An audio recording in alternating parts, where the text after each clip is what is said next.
আটেলা নমস্কাৰ মই ডাক্তৰ হৰি আপোনাৰ বাৰু মদ্যপানৰ বদ অভ্যাস আছে নেকি আপুনি বাৰু মদ্যপানৰ বদ অভ্যাস বাৰে বাৰে এৰিব পৰা নাই নেকি বা আপোনাৰ প্ৰিয়জনৰ মদ্যপানৰ বদ অভ্যাসে আপোনাক অস্বস্তিত পেলাইছে নেকি বা আপোনাৰ স্বামী বা আপোনাৰ পুত্ৰ সন্তানে মদ্যপান কৰি আপোনাৰ সংসাৰলৈ অশান্তি মাতি আনিছে নেকি তেনেহলে চিন্তা কৰাৰ কাৰণ নাই মই আজি আপোনালোকক এনেকুৱা কেইটামান হোমিওপ্যাথিক মেডিচিনৰ কথা কম যিটো খালে মদ খোৱা এৰি দিব এক মাহৰ ভিতৰত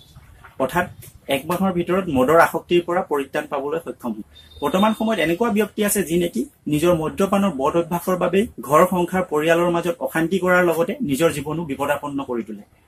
এইখিনিতে আপোনালোকক মই এটা কথা জনাই থওঁ পৃথিৱীত মৃত্যু হোৱা 18 জন মানুহৰ ভিতৰত কিন্তু এজনৰ মদ খোৱাৰ বাবে মৃত্যু হয় 18 জন মানুহ যদি মৃত্যু হয় তাৰে এজন কিন্তু মদ খোৱাৰ বাবে মৃত্যু বৰ্তমান সময়ত পথ দুৰ্ঘটনাৰ অন্যতম কাৰণটো মদ্যপান কৰি গাড়ী চলোৱা বুলি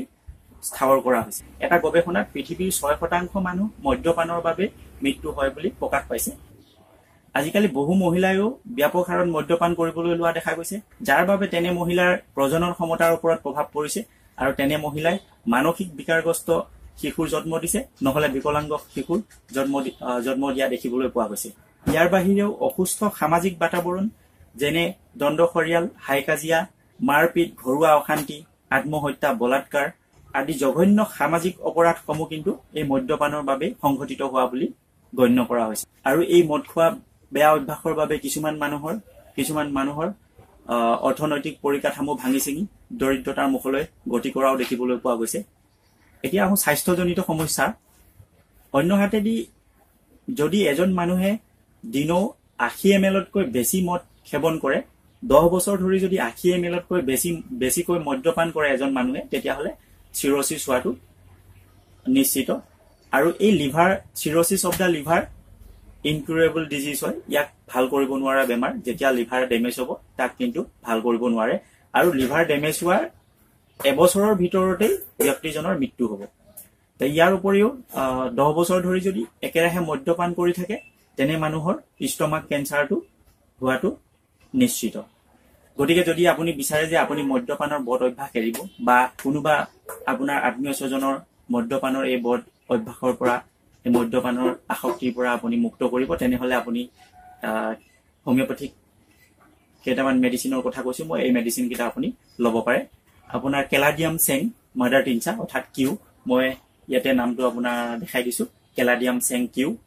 এই মেডিচিনটো ল'ব পাৰে খুব এফেক্টিভ হয় 20 টোপালকৈ দিনে 3 বাৰকৈ আপুনি কেলাডিয়াম চেং ল'লে মদ্যপানৰ আসক্তিৰ পৰা আপুনি মুক্ত হ'ব পাৰে এচিড সালফ মাদাৰ টিনচা অৰ্থাৎ Q acid sulph mother tincture Q এইটো মেডিচিনো আপোনালোকে ল'ব পাৰে এচিড সালফ কিউ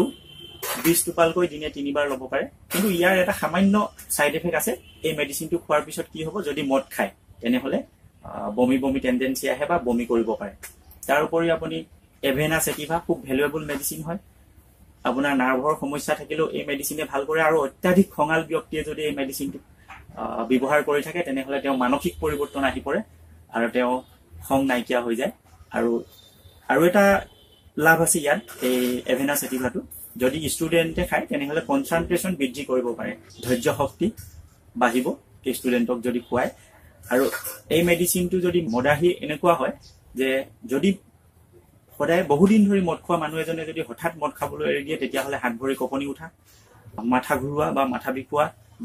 বমি হোৱা আদি বিভিন্ন ধৰণৰ সাইড এফেক্ট বিভিন্ন ধৰণৰ সাইন সিম্পটম দেখিবলৈ পাওঁ আমি বিভিন্ন ধৰণৰ লক্ষণ প্ৰকাশ পায় তেতিয়া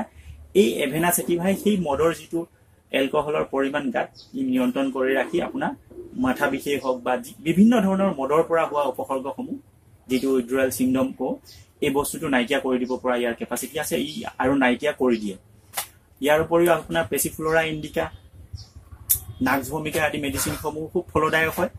এতিয়ালৈকে মোৰ চিকিৎসা অভিজ্ঞতাৰ পৰা আপোনালোকক কওঁ মই মদ্যপানৰ অভ্যাস থকা শ মানুহক এই মদ্যপানৰ বদ অভ্যাসৰ পৰা এৰুৱাবলৈ সক্ষম হৈছো এই মদ্যপানৰ আসক্তি নাইকিয়া হৈছে নিজে এই মেডিচিন ব্যৱহাৰ কৰি এটা ফৰ্মুলা মই আপোনালোকক দি দিছো প্ৰতিটো মেডিচিনে আপোনাৰ এইটো এভেনা কিউ আৰু এচিড সালফ কিউ আপোনাৰ নাক্স ভূমিকা কিউ এইকেইটা মেডিচিন যদি সংমিশ্ৰণ কৰি আপোনালোকে একেলগে প্ৰতিটোৰ পৰা 10 টোপালকৈ 30 টোপালৰ এটা সংমিশ্ৰণ বনাই লয় মনত ৰাখিলো এভেনা কিউ আৰু নাক্স ভমিগা কিউ আৰু পেচিফ্লোৰা ইণ্ডিকা কিউ অৰ্থাৎ মাদাৰ টিনচা মই আপোনালোকক নামটো ইয়াতে দি দিছো লিখি দিছো পিকচাৰত চাব পাৰে টেক্সটত মই নামটো লিখি দিছো এইকেইটা মেডিচিনৰ সংমিশ্ৰণ বনাই আপোনালোকে যদি কন্টিনিউ 3 মাহ দিন ব্যৱহাৰ কৰে তেতিয়া মদ খোৱাৰ বদ অভ্যাস একেবাৰে নোহোৱা হ'ব আৰু আপোনালোকক কৈ থওঁ যে উইদিন 15 ডেজৰ ভিতৰত মদ খোৱাটো সম্পূৰ্ণ মদ খাবলৈ নিবিচাৰিব আৰু এই মদৰ আসক্তি নাইকিয়া হ'ব কিন্তু 1 মাহ সম্পূৰ্ণ মেডিচিন যদি নতুনকৈ খাবলৈ লোৱা নতুনকৈ বেছিকৈ খাবলৈ লোৱা ব্যক্তি হয় 1 মাহ দিন কন্টিনিউ খুৱাব আৰু যদি পুৰণা মদাহী হয় তেনেহলে 3 পৰা 6 মাহৰ ভিতৰত 6 মাহলৈকে মেডিচিনটো খুৱাব ভ্যালুএবল মেডিচিন ভ্যালু পাব স্বাস্থ্যও ভাল হ'ব লিভাৰ ষ্টমাক সকলোবিলাকৰ কাৰণে খুব উপযুক্ত দৰৱ হয় আৰু নাৰ্ভৰ কাৰণে উপযুক্ত গোটেইকেইটা দৰৱ হয় সুস্থ মানুহও খাব পাৰে গতিকে আপোনালোকক মই উপদেশ দিম যে এইকেইটা মেডিচিন ব্যৱহাৰ কৰক বৰ্তমান মদ্যপানৰ অভ্যাস এৰুৱাবৰ কাৰণে বজাৰত বিভিন্ন ধৰণৰ মেডিচিন ওলাইছে ডিটক্স নো এডিকশন জিৰো এডিকশন আদি বিভিন্ন ধৰণৰ মেডিচিন ওলাইছে আৰু তাৰ দামসমূহ অত্যাধিক হয় আৰু এই অত্যাধিক দাম হোৱাৰ কাৰণে মানুহ খৰচান্ত হৈ পৰে কিন্তু এতিয়ালৈকে মই যিমানবিলাক এই ব্যৱহাৰ কৰা যিমানবিলাক পেশেন্ট পাইছো ডিটক্স বা জিৰো এডিকশন বা নো এডিকশন ইত্যাদি ইত্যাদি বিভিন্ন ধৰণৰ কোম্পানীয়ে বিভিন্ন মেডিচিন বনাইছে এই মেডিচিনবোৰ ব্যৱহাৰ কৰা যিসকল ব্যক্তি মোৰ ওচৰলৈ আহে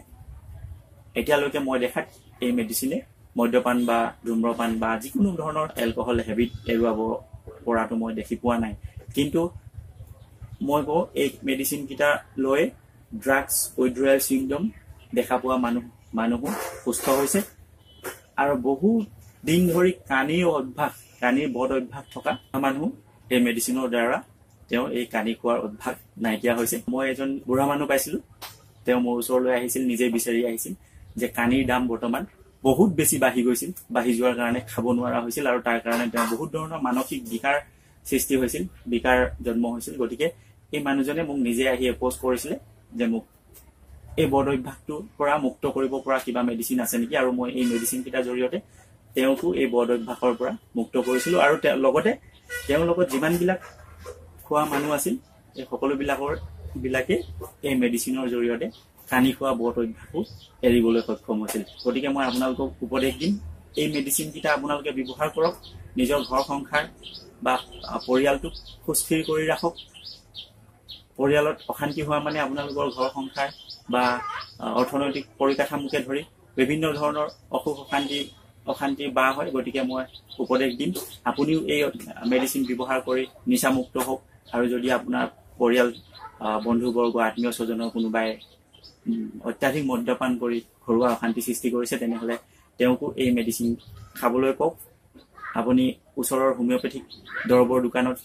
সকলোবোৰ মেডিচিন এভেইলেবল হয় পাই যাব তাৰ পৰা লৈ নহলে অভিজ্ঞ হোমিওপেথিক চিকিৎসকৰ কাষ চাপিও আপোনালোকে এই দৰব ল'ব পাৰে আৰু এটা দৰবৰ কথা কৈ থওঁ এই তিনটা সংমিশ্ৰণটো আছে ইয়াৰ লগতে এৰাম মিউ নেট মই সাইডত দেখাই দিছো আপোনাক এৰাম মিউ নহলে এৰাম ফল মেটালিকাম এই মেডিচিনটো তাৰ লগতে ল'ব তাৰ পৰা 3 টোপাল কৰি 3 বাৰ খালে হ'ল 200 পটেন্সি ল'ব এৰাম মিউ নেট 200 পটেন্সি ল'ব আৰু মই ইয়াতে দেখাই দিছো আপোনালোকক লিখি দিছো টেক্সট এৰাম মিউ নেট এই মেডিচিনটো 3 টোপালকৈ বা 2 টোপালকে 3 বাৰ ল'ব পাৰে আপোনালোকলৈ মোৰ এটা অনুৰোধ থাকিল আপোনালোকে এই ভিডিঅটো ফেসবুকত বা হোৱাটছআপ গ্ৰুপ আছে যিমানবিলাক সকলোবিলাক গ্ৰুপত আপোনালোকে শেয়াৰ কৰক কাৰণ আপোনাৰ লগতে আনেও যাতে এই মদ খোৱা বদ অভ্যাসৰ পৰা মুক্ত হ'ব পাৰে আৰু সমাজক নিচামুক্ত কৰি যাতে এখন সুস্থ সবল সমাজ প্ৰতিষ্ঠা কৰাত সুবিধা হয় তাৰ কাৰণে মই অতি সহজলভ্য আৰু কম খৰচী এই দৰৱ কিটাৰ কথা আপোনালোকক ক'লো আপোনালোকেও জানক আৰু আপোনালোকৰ বন্ধুবৰ্গ বা আত্মীয় স্বজনেও এই কথাবিলাক জানক গতিকে এই ভিডিঅটো মই যিমান পাৰে শেয়াৰ কৰিবৰ কাৰণে আপোনালোকক অনুৰোধ কৰিলো আৰু লগতে মোৰ এই চেনেলটো সাবস্ক্ৰাইব কৰিব সাবস্ক্ৰাইব কৰাৰ পিছত যিটো বেল বটন ওলাব এই বেল বটনটো হিট কৰিবলৈ নেপাহৰিব কাৰণ আজিকালি যদি আপুনি এই বেল বটনটো দবাই নাৰাখে তেনেহলে মই বনোৱা স্বাস্থ্য সম্পৰ্কীয় ভিডিঅ'সমূহৰ নটিফিকেশন আপোনালোকে পাবলৈ সক্ষম নহব সেই কাৰণে মই আপোনালোকক সাবস্ক্ৰাইব কৰাৰ লগতে এই বেল বটনটো হিট কৰিবৰ কাৰণে মই অনুৰোধ কৰিলো আৰু ধন্যবাদ জনাইছো মোৰ এই ভিডিঅ'টো আপোনালোকে প্ৰথমৰ পৰা শেষলৈকে চোৱাৰ বাবে